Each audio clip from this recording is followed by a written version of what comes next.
Hello, everyone. I want to welcome you to today's Credit Safe webinar. My name is Nathan Cobb, and I will be your host today, as I am most weeks. And today we're talking about the importance of due diligence within a credit policy. So we're going to get into that today, talk about the importance of it. Why does it even matter? How does this interact with the rest of your business? How does this all work? All of those type of things. But to do that, you did not come here to hear me. And if you did, I apologize. You were well misinformed that I am the expert on this. So we have a familiar face, someone who's been here a few times with us and who I always enjoy getting to work with. Michelle Reagan-Zamora is a CRM Premier Accounts Manager at Credit Safe USA. Your title sounds amazing, by the way. I mean, it's just this great thing. And Michelle has extensive experience in expertise in data solutions, B2B credit, client relationships, and a host of other things, which is why she's the one speaking today. For the past 7 years, 8 years now? Is it 7? Coming up for 8 years. I was going to say it's coming up soon, right? Yeah. So for that long, she's been working here in the US, but having moved from the UK, working in our Welsh offices there. And she started with us back in 2002. So Michelle's been around the Credit Safe family for quite a while, and definitely has earned her stripes here at the company. So we're always happy to have her. It's great to have somebody with an accent that's better than mine. And so it's a great thing to have you, Michelle. Welcome. Thank you. I would say different, not better. It sounds so proper when you say that. Like, it's just so much nicer. Like it's no matter what I say, it's nicer. So we did have one question that came in. Does this qualify for continuing education credits? Unfortunately not. We are, just so you folks know, we are talking to several agencies as far as getting these certified to do that. But at this time, no, these do not qualify for any continuing type of education credits or anything like that. So for the folks that were asking that, I apologize. It is educational. It just doesn't qualify for those credits. But Michelle, we've got this big topic. We've been talking credit policy. It's kind of a term that gets thrown around, and it could be everything from we do credit to this insane 50, 60, 70,000 page document that nobody reads that's molding in the corner. It's got all these different variations and it conjures up different things for different people. But at the end of the day, we all know that credit policy is important, right? Everyone in business knows that this is needed, knows that we need to have it, and that it can do so much for your business, to help your business, all these different things. But then we throw this other idea of due diligence. And that's a scary term for some people. So how do we, give me an idea what we're talking about when we're talking about due diligence in regards to credit policy. So let's just start there. Okay. Yeah. Of course. So Lena, obviously you said this is a series. Lena did a great webinar recently about credit policy. And the due diligence, in order to be called a comprehensive policy, you have to include the due diligence side of things. So I'll talk very quickly about what due diligence is, because I know we've also done a webinar on that recently, and it's got different names. Some people call it compliance, some people call it KYC, know your customer. But what it really is about knowing your legal obligations as a business.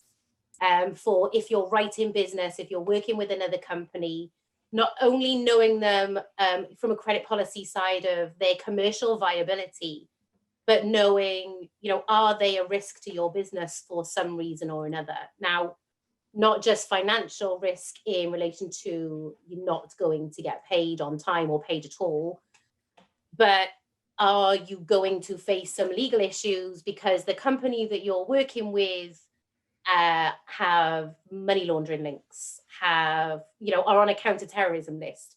There's, a politically exposed person, they're on an OFAC list. Now, I could go on with the lists upon lists upon lists that there are that people need to check. And I don't want to go into the specifics because I can't speak on that. There are so many variables when it comes to companies about what your obligations are. It can depend on the size of your company. It can depend on the age, the industry that you're in, the sector of your business, which, some part of your business it doesn't apply to, and other parts it does anyhow.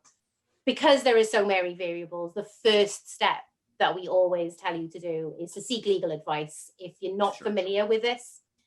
So if it's new to you, or if you haven't revisited it for a few years, seek legal advice, find out what your implications are as a company. They do change, especially as you scale up or you change. Maybe you add a new industry type, or you sell a new component. And, components are very fascinating with the amount of the lists that you have to. Mm-hmm. It's just bizarre. Sorry, I was going to go back into that whole list of types of reasons that you need to check them. And I was like, no, you did that already. Let's not bore people. So because there are so many factors, check your legal advice. And then once you've done that, apply it to your credit policy. Now, the way that you apply that to your credit policy is you write in certain types of rules. So the certain rules you're going to write in, obviously, again, depend on who, what, where, when, and why. But let's give you an example. So, say, for example, if you're dealing with somebody and their business is over $250,000. And so because the business, the contract is going to be over $250,000, the due diligence for you would be to run a credit check, know who you're dealing with, check the individuals, check OFAC lists if they're international, check the money laundering lists, and then look into all of that information. Obviously, you need to have a good source for all that data. You need a reliable source. You need something quick and efficient to make sure that it's written into a credit policy, because the whole point of this is you want a credit policy that's fast and efficient because you want to write good business, not just write any old business. You want to write good business. So once you've written it into your credit policy, as I was saying, so most people have like a flow chart these days, I've noticed, with their credit policies. Mm-hmm. So the if X, then Y. And so in this case, over $250,000.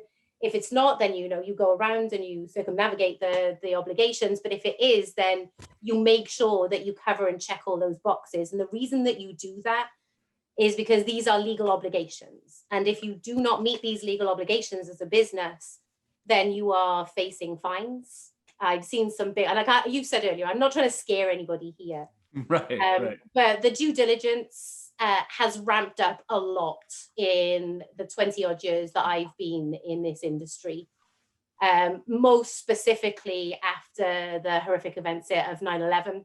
Mm-hmm. So that's why we're talking about the seriousness and the severity of these lists, and why it's so important as a business that you check on the companies that you're dealing with, and you make sure you know who they are, and you make sure that you've dotted the I's and crossed the T's of what you're supposed to do and what your obligations are. Mm-hmm. And then once you've done that, as well as having that in your credit policy, if Bob, who normally does the checking, once he's done that, if he goes on vacation, you've got the credit policy in front of you so that Sue, whoever comes in to cover Bob when he's off, they can then make sure that they're still covering those policies and checking those things, because you don't want any slip ups in this. Right. We all know that one you miss is going to, I'm going to say this without swearing, it's going to bite you. There we go. It's going to bite you in the bottom. So you censored yourself very well there. I did. I'm so British. I nearly swore, but I didn't do it. So I mean, we've obviously got this stuff with compliance, which is kind of international legal, domestic legal, that type of stuff. But what about the other part of this of the, yes, it's a legal component, but it's often more thought of in an accounting or finance component of audits and things like that. Yeah, and the IRS keep an eye on a lot of people. What was the stat that we had recently? They now audit 1 in 100 every year, and that's not, if they're not the only people that do audits. It's not just a tax audit. There is so many different audits, not even just internal audits. There's all kinds of reasons to be checked into. So yeah, it is partly responsible for the finance department, but I would say that it's a whole company approach, because it isn't just the finance department that this affects. And This isn't just the finance department that need to look into this. So yes, when you start off, it tends to be you appointing a compliance agent and somebody who's responsible for that. But then you need to look into all of the different departments and who deals with that. And maybe you have a head in each department. Just making sure, again, as I say, that you don't miss a trick with that. You dot all the I's, cross all the T's with all of them. Gotcha. Okay, so it sounds very, holistic, very like all encompassing here. Mhm. Uh, what other departments are you getting involved in this when you're talking about this? I mean, we say credit policy and we kind of think it just applies to the credit department or the finance department or the accounting group or whatever, your particular area of your company holds the credit. But what are we actually talking about here? So yeah, a credit policy, it does, you're saying credit, so it definitely applies to the credit team, it definitely applies to the finance team. Those are the people that, once sales have written a business, that you need to go to. But there we start. Sales is already another department that's involved in that. Mm, And holistic is a really good way to say it, because if you've got a symbiotic relationship between these departments, then it's a, I was going to use an engine analogy. My husband would be so proud. But if you take a part out of an engine, it's not going to speak to it. It's not going to work properly. That's how you want to view this. You right. want to make sure that all of the departments know that everybody, especially if it's new and it's something that you have to communicate to people.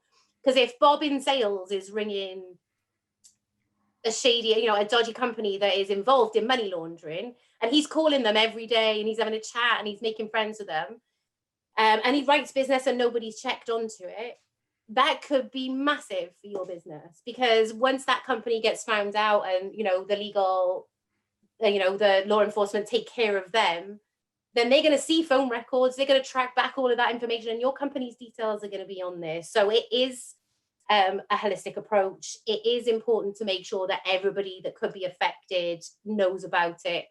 And then when you come to writing the credit policy, I would say it's something like all hands on deck. Mm, Yes, the finance team are usually the most knowledgeable about that, but sure. everybody has ideas, everybody has experiences, after sales teams, HR, legal, the even, like I say, the sales teams, the people, global, domestic, regional, everybody. Just as Right, many right. people as you can, because the more brains that you get on it, once you've got the basics, the better for you to really make sure that you're covered. And for, we don't want fines. Right, That's my right. main concern, because they've really been ramping up those fines over the last years, and how much. So that's why I like to make sure that everybody knows. So you're not let down by somebody being doing something they didn't know about. Right, right. Okay. And folks, I've seen a couple of questions come in that I've kind of just knocked off to the side because Michelle's been answering them after you've written you've written them in. So please don't think I'm not talking to you or not paying attention. It's just she's apparently clairvoyant and answering them once she knows they're coming in what she's saying. So please keep sending all those sending those I'll pick them questions up. in as we're going. But I don't want anybody to think I'm ignoring them as we go through. But okay, so Michelle, I mean I get it, but as somebody who was a business owner for a while, for a good portion of my career and things like that, I'll be honest, I was not worried about audits. I was not worried about compliance. I was not worried about anything. I was worried about keeping the lights on, making salary at the end of the week, all of those type of things. For somebody that's not super concerned about that, I mean, does this even apply? Are we really worried about this? Or, hey, we have a basic credit policy, we're good to go. I mean, of course, I'm going to say yes, and that Right. I kind of led that one. I mean, the let's be short honest, answer but is yes. still, right. But let's get into that a little bit, because I did say earlier the IRS 1 in 100 companies is checked. That's, if you take in all the other legal ramifications, there's a great big chance of you being, Yeah. being audited, being checked, being looked into for various reasons. But even if this isn't something compulsory, why wouldn't you want to know? Why wouldn't Yeah. you want this information to protect you as a business? Because you can write all the business you want, but if you write business with the wrong company and then you get a massive fine, it writes out all that good work that you've Yeah. had. And it's also a time factor, because if you write in business and it's not good business, then not only have you wasted the salespeople's time with it and the finance people's time with it, as we said, it can also mean more money, more time, more fines, all those kinds of things for you. So it's not just about checking the commercial potential of a business. It's about making sure your business is safe Mm, from these companies that aren't really legitimate, that aren't really going to be good business for you, and are going to drag your name in the mud if you get right. associated with them.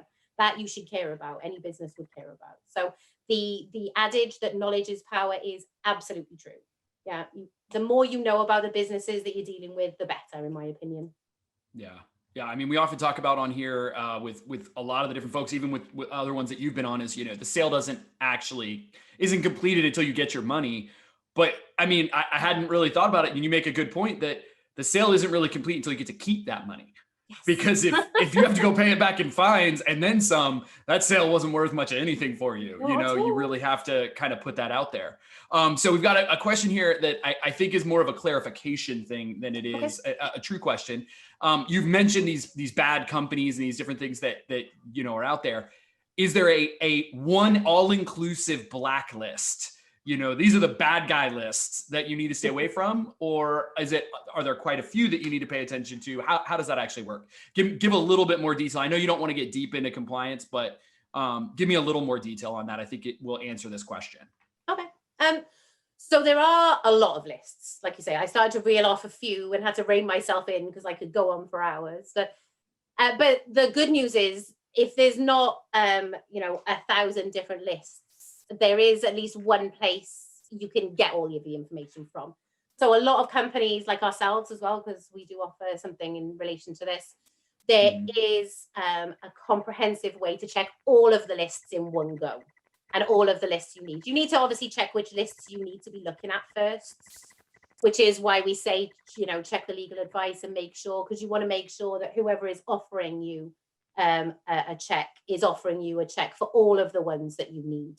You may have to look at 6 or 7 of these lists. You may have to look at hundreds of them. You might only need one, but you want to make sure that all of the lists that you're looking at are checked off. And usually a service will be able to give you a one-stop place for checking all of them in the same time. So it saves time, because time is money these days. And you don't want to waste your time having to spend thousands in different companies and on different lists. So yeah, you can have a one-stop shop for it for sure. Right. But there are different lists that need to be considered based on what they're looking for, what countries are covered, Yep. what different forms of compliance are there or not. Like you said, there's terrorist watch lists, there's just money laundering, there's organized crime, there's all sorts of different lists out there. Yeah. So there isn't one overall list, but there are places you can go that compile those lists for you and understand all of the different ramifications of each of the lists, and will help you through that, such as Credit Safe. And there are other providers and other places that do that. We never try and think that we're the only people that do everything, because we know we're not. But that's kind of what you're saying, correct? Absolutely. Yeah. There are, like I say, multiple lists you can, and it does, as you say, vary country by country. If you're dealing with Ireland, it's going to be different than if you're dealing with Russia, or than if you're dealing with China. Like if you look at, say, even the past 4 or 5 years and the political, agenda here in the US, there were lots of different trade bans over the last years. And those are some of the lists that you need to be checking in certain businesses. So, we all know how much they changed over the last few years. Yeah. And a different administration means different changes. So, and that's not just we're here in the US. For us, it's all over the world. So when you look at a company that's going to provide you data and you're looking for a source, yes, check the lists that you need to check once you know your obligations. And those companies are going to be experts at making sure that they keep up to date with the most up-to-date information, the most up-to-date laws, rules, and regulations as well. Wherever you go, you'll probably have an account rep like you do here at Credit Safe. So whenever you've got that and you've got questions, I would say always feel free to ask questions. This is about legal obligations. So always ask as many questions as you need to. Absolutely. And I think you bring up a good point there, kind of implied in what you're saying. We always talk, when we talk about due diligence or compliance or those type of things, about the bad stuff, the money laundering and the terrorists, and you don't want to fund this. But at the same time, it's trade agreements. And tariffs and those type of things. All of that is also involved in this idea of compliance and due diligence and all of that. And it can even be tax credits and things like that in between interstate commerce. So we often talk international, but if I'm only working with, I live in Virginia, if I'm only working with companies in Virginia, North Carolina, and Maryland, well, I don't do anything internationally, but I do interstate. So now there are other things that I have to consider, and they're not necessarily wrong things. It just might be that there's a different tax rate at, based on what commodity or service I'm providing, those type of things. So I think that's a really good point to kind of add in here that this isn't just about the bad guy things No. and the international businesses. This can be, kind of homegrown, just tax rate differences and things like that need to be considered as well as part of your due diligence. Absolutely. Yeah. Agreed. So there's a question here, hey, where on CreditSafe do I find all of this? I think you actually answered it really well, but I'm going to bring it out again. Talk to your account rep. They will walk you through it and show you exactly where it is. Because depending on what accesses you have and what you've paid for and everything like that, you might have the ability to see different things in different areas than what we can just answer right here. So like Michelle said, just, call your account rep, talk to them. They will do a demo with you, walk you straight through it, show you exactly where to get it. And if you're not a CreditSafe customer, that's okay. We can show you a demo of how to do this anyway. It just won't be for your account until you come over and learn that you should be a CreditSafe customer. So look at that. I'm doing a little free sales here. So getting back to this and all of this, we've talked a bunch about how this really just reached the rest of the company, right? Like this isn't just the area, the credit department or what have you.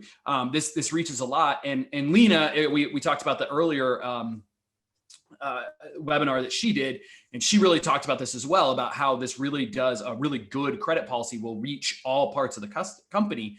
But how do you get them to understand it and or buy into it and or not think you're a weirdo for talking about this? Like, I mean, maybe we can't fix the last part, but there is, we joke about it, but there often is this kind of antagonistic relationship that can brew over time of, sales and credit or marketing and credit or, those type of things. You just always say no or whatever. Well, how can we avoid that, but still make sure that, you didn't just get us into a trade war because you didn't understand the international implications of what you just did with our, the tariffs that are there or aren't there, type thing. How do we kind of help out with that as credit professionals? So ideally, somebody that works for a business is already bought in, and whatever the company wants you to do, they'll be like, okay, yes, so let's leave Wonderland and let's come back to the real world, maybe even the US, and say that isn't going to happen. So how do we actually get this buy-in? Okay, so like I said earlier, we're not going to try and scare people, but right. They do need to know that this is a legal requirement.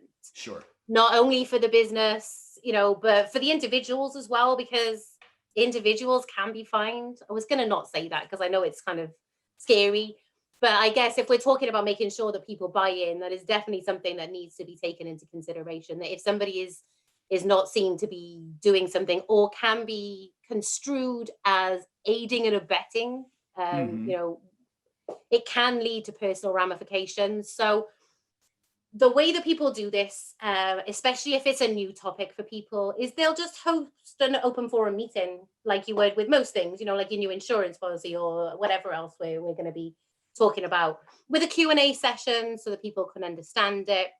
Sometimes people are a bit more bold in team meetings, in group meetings. Maybe you need to, have smaller meetings to make sure people understand it. I think just understanding and outlining the importance of this, because, when the company profits, everybody profits. Mm-hmm. And if the company struggles, then, as an employee, that's going to affect you. So that should automatically mean buy-in. If a company faces a huge fine because they haven't completed their due diligence, it's going to have a knock-on effect to everybody. Sure.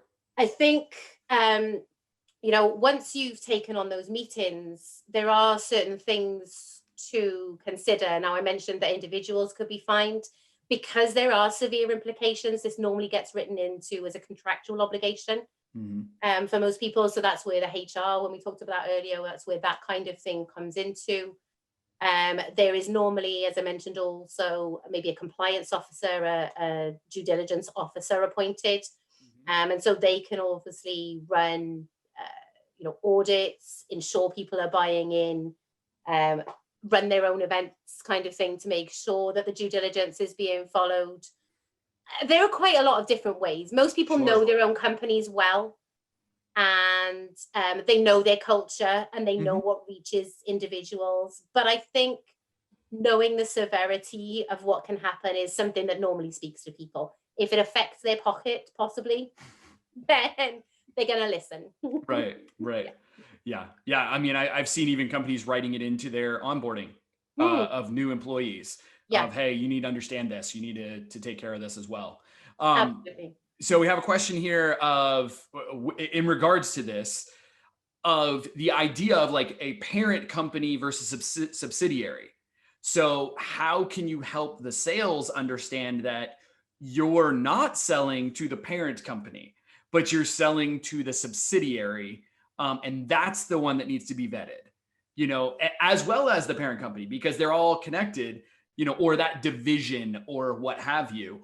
How do you help them understand the business entity side of all of this as well?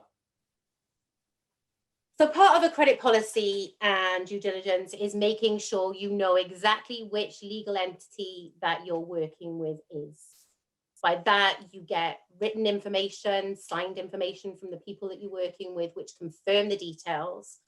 And then, depending on the type of business, depends on the legal ramifications of, if they're part of a group, who you're dealing with, and what that can mean for you. So in some respects, I've seen companies working with a subsidiary, but because their credit, they wasn't very viable, Mhm. they've then got a guarantee by the parent company. And so there can be positives and negatives to a company being part of a group. I think the main part is to, again, ensure legally who you're working with by asserting it. I think I know sales aren't always that concerned with making sure that they're, who they're talking to and whether they care about, where is this coming from? Can I interest you in my product and can we get this? But we want to, again, holistic approach, making sure that number one, you're going to sell to the right company. Number two, you're going to get paid, because salespeople aren't normally paid until the deal pays. So if you're just putting business on the board, it doesn't make any difference if that deal doesn't ever get paid. So you mentioned earlier on in the previous question, I think that relationship can sometimes be tenuous between sales and finance. But I think that this is, a really good example and a good time for people to talk to each other, so that, you know, credit professionals are experts at knowing which business to find and who you're working with. And often, in my experience these days, the credit teams are the ones providing sales teams with pre-vetted lists for people that they can Mhm. work with. And so that would then outline which companies you're talking to. And then when you're talking to somebody and you get, down to the basics of agreeing a sale, then you clarify exactly who you're working with, so you know what your legal implications are in relation to dealing with that company. Yeah, I think we hit a little bit of a nerve on this one. We got the questions are lighting up a bit here. I do want to clarify. I as I was going through my thing, I said divisions. That's not what we're talking about here. We are talking about separate legal entities. That was my mistake. It was just my brain was not catching up with my mouth. So I apologize for that.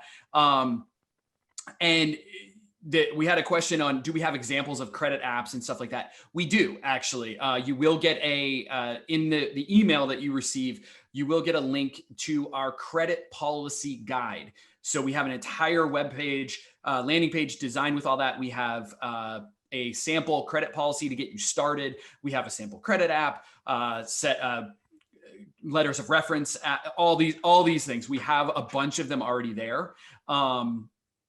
And they're ready to go, and you'll get the link for that as well, and feel free to use them. We put them there for you to use them, and there's no extra charge or anything for that either.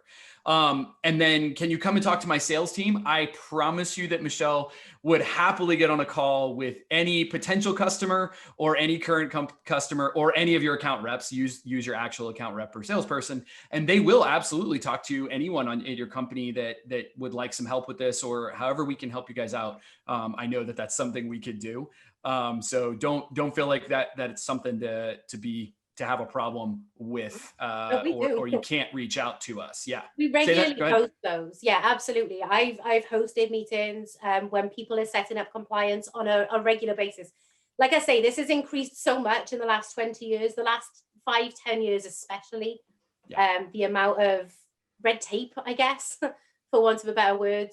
So because we can make it a one-stop shop in relation to where you get all the information, when people sign up with us and do get that data from us, we do host group trainings, group meetings, so that we can help, help with the buy-in, help with the sales team's understanding, and, just generally help people understand the topic so that they're not just like, oh, what was she on about? What was that thing that what was that meeting about? Just to make sure that everybody understands it, because it really is an important topic, especially in relation to the credit policy. Absolutely. Yeah. And we've got some suggestions here to create summaries, to, have a monthly meeting with your sales team where you can put out a summary of these different companies and things like that. All great depending on how you're doing things. And I think that goes back to what you were talking about with embedding this into your credit policy so that it's an if-then statement. If it meets this criteria, then we do these things with it. Maybe not every sale is going to need to be talked about at the monthly meeting based on a summary or something like that. But like you said, if it's over $250,000 or if it's 100,000 or whatever works for your particular company, your culture and your company best, then that's a great idea. So, again, we want this to be a back and forth. Thank you very much for these thoughts. And yes, again, we've got another person saying, thank you. We'd love to have a meeting and have you talk to our sales director and things like that. Yeah, it is true. We do try and provide this to you. It's just part of what we're trying to do, as well as these webinars, as well as one-on-one trainings and education, as well as guides and different things that we have. And, hey, if you find that us coming and being a barista for a day at your company helps, we'll talk to the bosses and see if they'll let us go do that. Who knows? Coffee. Yeah, we'll make, as long as we get to drink some too, right? I run on caffeine, not just tea. I know I'm British, but it's not just tea for me. I need coffee. So yeah. Exactly. I'm looking, we got a bunch of stuff here. Yes, anybody who is, so I've got a couple of questions on how do I get this? What do I do? Can you make sure I get this email? Absolutely. If you've registered and you gave us your email to register, which you should be because you got this link to get here, you are on our list to get the email back of what this is. So I promise you, it will come from me. So you'll see it, right? You see my name on the screen. It'll come from me, and you can respond to it, and it comes right to me. I have lots of people that respond to these, asking questions, asking for more help, whatever. I will put you in touch with it. I am not the person that you need to have teaching you all of this stuff. I am the host. So that means I get to act funny and ask questions and not have to actually know anything. So we will get you in touch with the people that do know the stuff, like Michelle and the rest of our team, who can truly work through the things with your business and really give you that personalized and individualized attention that will be hopefully really beneficial for you. And so we've got some people who have said, and there's been a couple of comments here about, it can be really tough to get this sell. Right? Like this can be a hard sell to a company just to try and adjust a credit policy or make your credit policy more influential or more efficient because you're doing more with it and all of those type of things. What would you say to a company that's having those struggles? Like how do they navigate that as best you can advise them? I mean, the bare bones of it is you have to do the due diligence as a business. It has to be something that you do. If you have a legal obligation, you have to make sure that you do it. And then you take the suggested steps, to sort of make sure that you're implementing it, and you're implementing it with ease, because the whole point of this is to make sure that you're writing business, like I said earlier, you're writing good business, so the bottom line reflects what you're doing and the hours that you're putting in and the effort of work. So once you know your legal obligation, you sought that expert advice, you want to decide on who's responsible in the company for it, because you don't need everybody running around like headless chickens going, oh, we're going to get fined. It's not going to work that way. You'll be fine as long as you do these things. I shouldn't have said fine. You'll be good as long as you do these things. So appoint an expert, somebody who knows this, somebody who's going to keep on top of it. And if you're a very large organization, most people have a team of Right. people that do this. And then those are the people that are focused primarily on this to ensure that it's done they can take the steps to ensure that it's reviewed regularly. They can take the Yes. steps internally to make sure, like I said, I think earlier, with spot checking and making sure that, the sales team, when they're doing it, are doing the right thing. Once you've appointed people, then you want to, I guess, source the data. That would be the next best Sure. thing. Sure. You need to know where you're going to get this information from. And like we said earlier, the easiest thing to do, if we're talking about efficiency, is to get a one-stop shop. So to get all of those lists that you need to cover in the one place as much as possible. And then write it into the credit policy, like we say. So once you've done all these steps and you've taken it the first time and you've had that meeting to introduce it to everybody, you don't need to keep ramming it down everybody's throats all the time. It's not it's not something I want to scare people with. It's just know your obligations, make sure that the right people are keeping an eye on it so that you're efficient. And then just make sure, like I said, it's reviewed regularly. You want to be certain, because rules, regulations, laws change. Different countries go into different political states on a almost daily basis, it feels like, at the moment. Every time I turn on the news, is a different country having some sort of protest or takeover or a Right. coup. Yeah, everywhere that I look at the moment. So you do need to make sure that it's something you review regularly. But as long as you've got a compliance expert and you've got a few people on board and they're making sure that it's done, you don't need everybody to worry about it on a regular basis. Everybody's busy enough. Sure. Just, Sure. it becomes secondhand once you're used to doing it. Anybody Right. that's sort of in the sort of credit side of things and is used to checking on a business, for a credit viability, this is like usually just another click of a button. Takes Yep. seconds, if Yep. anything. With some of them, with most of them, there's a way to bulk check all of the Yep. businesses that you work with as well. You could even do it. So talking about one that I did the other day with a company here. And they had a list of 10,000 companies that they needed to check because a Mm-hmm. local law had just changed. They uploaded that list themselves on the site in seconds, got all of those companies checked against the lists, knew which ones stood out and they needed to look into further. And then all those companies are automatically put into ongoing monitoring. Yep. So that means that those are constantly checked and rechecked. And you don't have to worry about it once it's in a monitoring list. So Right. you've already done your due diligence. That's, if you were to be audited or checked, that's your proof that you've done what you needed to do. We've got an audit trail on ours. I'm assuming the same of the others. It's fairly hands off once you've started the process. Right. Exactly. Yeah. And that's the thing too, is just to make sure that you're not trying to add work to all of this, and We've all if got people, enough to do. well, and if people have questions of, well, why are we doing this? Then that's your time to point back to that credit policy and just say, well, we have it all written down here. It's all been reviewed. We are constantly updating it, and this is why we do that. And then people can be informed without, like you say, just ramming it down their throat every day or every meeting or whatever. Okay, so kind of a specific question, but I think it might apply to a few folks. So we'll kind of read it specifically. So this person found out that a company they do business with was acquired by another company that they do not do business with. Okay. Should they now be trying to get a credit app and all the information on the new company that acquired before shipping it to the current company that they already do business with? So it depends on the stage of it being acquired. But as a business professional, I would want to know about that business that's taking over my customer and how that's going to affect me as a company. Is that going to affect the business that we do with them? Is it going to increase, decrease, change it at all? And then are there legal ramifications? Those are Yeah. things that we need to always consider in business. Is there a legal ramification to what we're doing? Because, you don't want it to cause a problem for you. So I would say that it depends on the stage that it's at Mm-hmm. in relation to a merger or an acquisition. And then once you know a little bit more about that, I would just say, like I said earlier, knowledge is power. The more that you know about that new company, especially if you're a credit safe customer and you've got the freedom access that we give to everybody, why not check on them? Why not know more if you can? Right. It could mean great things for you. It could mean great things. And being prepared and being that one step ahead is definitely where you want to be with that. Yeah, absolutely.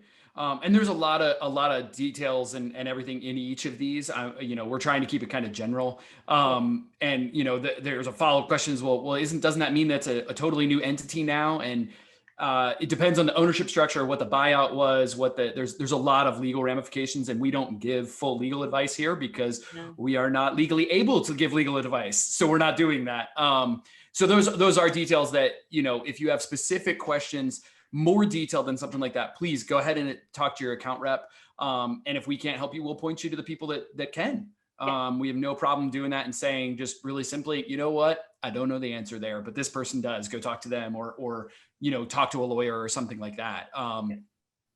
So we're happy to do that. Mm-hmm. Yeah. So but I think a lot of this comes back to what you're saying is just get as much information as you can in every situation. Whether you think you need to be worried about compliance, or you're concerned about an audit, or you have a new company, or what have you, the more information you have, the more data you have that is relevant, obviously, to what's going on within their business and your business and how you interact, the better you're going to be in the end. Yeah. If it's not going to cost you anything, like, as I say, because you get a freedom access, if it's not going to cost you anything other than a few minutes of your time, but it could mean saving your business from a fine, or even writing more business, and impressing people because you know so much about this new company that they're affiliated with, it could Right. it could mean all kinds of good things. So I would definitely say always look into it if you can. Absolutely. Absolutely. So I'm going to wrap this up here, Michelle. We're pushing on time here for everybody, and we do want to respect everybody's time. Any last tips or last little bit of advice you can leave everybody with that says, hey, I know you're working on your credit policies. You're trying to do better. This is a good thing. Here's some parting words of wisdom. Well, I'm so wise. You are. So give us just a little bit more of this wisdom. All I would say is, again, don't worry. Don't let this, give you sleepless nights. It is important. And I know that I've talked about how severe it can be. But as long as you check your obligations and then you review them regularly, then just write it in. Make sure that you've got it. Don't lose sleep over it. But do make sure that you do have the right people and that you are checking onto it on a regular basis. And then you've got that credit policy, which is, we spoke earlier about a holistic approach within a business. That is the best way to move forward, to make sure that everybody knows everything and everybody's all working together to make sure you're the most success that you could possibly be. Absolutely. One big happy family. Indeed. That's what we're looking for. Michelle, thank you so much. It's always fun to have you on. I love getting to hear your expertise, but then just interacting with you. So thank you so much. Thank you. Thanks, everyone. And folks, thank you for being with us. Thanks for all the questions and the interaction. That's what really makes these fun and really makes them useful for everybody else too, because if you have that question, probably somebody else does as well. Thank you so much, folks. We love having you, love being here every week with you. Hope you're enjoying this, and have a great rest of the day. We'll see you next time. Bye. Bye.